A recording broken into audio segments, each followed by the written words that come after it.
अस्सलाम वालेकुम, मेरा नाम रमशा सुल्तान है। आज प्रॉफिट सीरीज में हम यूनुस अलैहिस्सलाम का वाक़या सुनेंगे। यूनुस अलैहिस्सलाम अल्लाह के एक ऐसे पैगंबर थे जिन्होंने मछली के पेट में भी अल्लाह का जिक्र किया और अल्लाह से उम्मीद नहीं छोड़ी। अगर आपको प्रॉफिट सीरीज में इंटरेस्ट है तो प्लीज मेरे चैनल को सब्सक्राइब कर लीजिए। चलिए शुरू करते हैं with the real life story of profit Yunus अलैहिस्सलाम।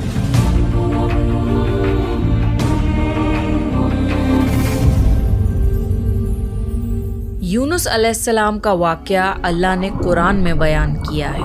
यूनुस अलैहिस्सलाम एक बहुत अजीम नबी थे और वो इब्राहीम अलैहिस्सलाम की नस्ल में से थे। इराक में एक बस्ती थी जिसका नाम था नीनवा। यहाँ के लोग शिर्क और गुनाहों में डूबे हुए थे, तो अल्लाह ने हजरत यूनुस अलैहिस्सलाम को नीनवा के लोगों की तरफ रसूल बनाकर भेजा। अल्लाह ने कुरान में फरमाया, और हमने उन्हें 1 लाख बल्कि उससे भी ज्यादा लोगों की तरफ भेजा। नीनवा की बस्ती में तकरीबन 1,20,000 लोग थे और वो सब के सब कुफ्र पर थे। यूनुस अलैहिस्सलाम उन्हें सालों तक दावत देते रहे, मगर वो अपनी गुमराही पर ही कायम रहे। जब उन लोगों ने यूनुस अलैहिस्सलाम पर जुल्म करना शुरू कर दिया, उन्हें धमकियां देने लगे, तो आपने उन्हें अल्लाह के अजाब से मुताल्लिक आगाह कर दिया।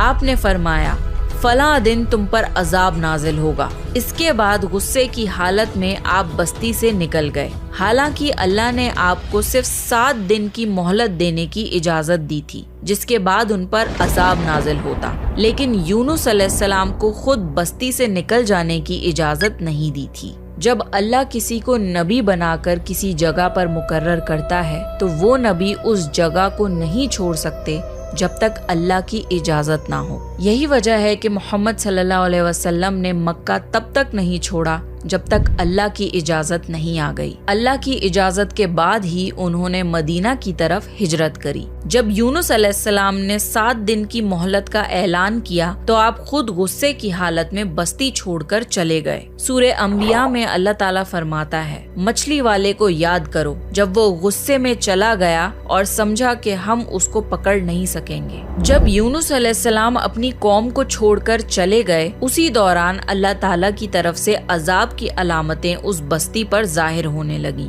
एक बड़ा सा काला बादल उनकी तरफ बढ़ने लगा। उस बादल में आग के शोले भी नजर आने लगे। उन लोगों ने पहले ही दिन इस बादल को देख लिया और समझ गए कि ये वही अजाब है जिसका जिक्र यूनुस अलैहिस्सलाम ने किया था। वो लोग आद और समूद और लूत अलैहिस्सलाम की कौम के अजाब के बारे में वाकिफ थे। ये अजाब उनकी बस्तियों के आसपास ही आए थे। उनके सरदार इकट्ठा हुए और कहने